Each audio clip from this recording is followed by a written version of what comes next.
Hello and welcome to Legal Scenario. Let's get started. Som Prakash versus Union of India 1981 के case में ये हुआ कि एक कंपनी थी Burma Shell oil storage limited company, और उसको गवर्नमेंट ने, सेंट्रल गवर्नमेंट ने लॉ बना के जो कि Burma Shell acquisition of undertaking act था, उसके तहत उस कंपनी को एक्वायर कर लिया था according to section 3 of that act. और उसी एक्ट के सेक्शन 7 से उस गवर्नमेंट ने उसी कंपनी को भारत पेट्रोलियम को राइट, टाइटल एंड लाइबिलिटीज हैं जो भारत पेट्रोलियम को कर दिया था। भारत पेट्रोलियम उस time Burma Shell oil refinery limited के नाम से जानी जाती थी, बाद में इसका नाम भारत पेट्रोलियम हो गया था।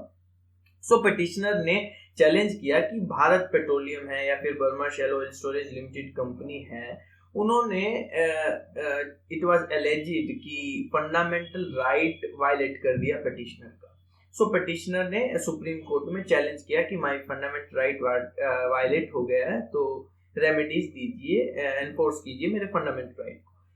तो सुप्रीम कोर्ट का फर्स्ट इशू यही था कि फंडामेंटल राइट तो तभी ना इन्फोर्स होंगे कि जब पहले ये प्रूव हो जाए कि whether it is a state और नॉट।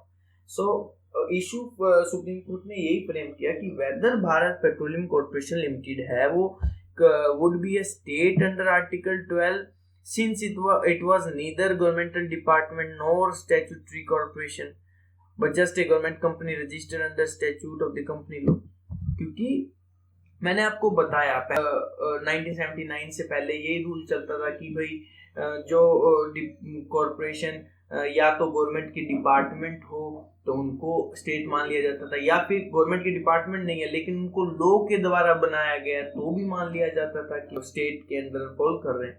लेकिन सिंस भारत पेट्रोलियम को ना लॉ ने बनाया था ना गवर्नमेंट का डिपार्टमेंट था, सिर्फ एग्जीक्यूटिव नोटिफिकेशन से बना था अंडर आर्टिकल 298, तो could it be held as a state.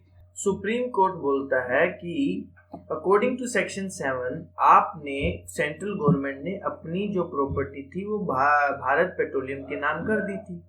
And secondly, और सेक्शन 7 के अकॉर्डिंग जब आपने अपनी प्रॉपर्टी, अपनी कंपनी भारत पेट्रोलियम के नाम कर दी तो इनडायरेक्टली आपने सेक्शन 7 के अकॉर्डिंग आपने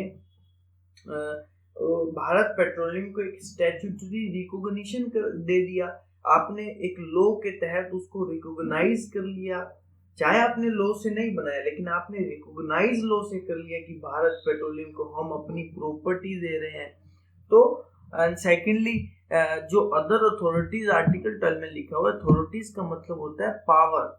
तो सिंस आपने फिर बोले कि सेक्शन 12 है, सेक्शन 12 के अंदर आपने ये भी पावर दे दी कि अगर कोई भी भारत पेट्रोलियम कॉर्पोरेशन लिमिटेड की प्रॉपर्टी के साथ मेडल करेगा या इंटरफेयर करेगा तो उसके पेनल्टी का भी प्रोविजन है। ये शो करता है कि आप गवर्नमेंट कंपनी को एक हिसाब से एक अथॉरिटी देना चाहते हो जो कि आम गवर्नमेंट कंपनी को नहीं मिलती। तो ये जो इसका नेचर है भारत पेट्रोलियम कॉर्पोरेशन का, फर्स्ट आपने एक स्टैट्यूटरी रिकॉग्निशन दे दिया, सेकेंडली आप उसको एक पावर भी दे रहे हो कि आपकी प्रॉपर्टी के साथ कोई भी इंटरवीन करेगा वो पेनल्टी लग जाएगी। ये जो पावर है आम कंपनी या आम इंडिविजुअल के पास नहीं है।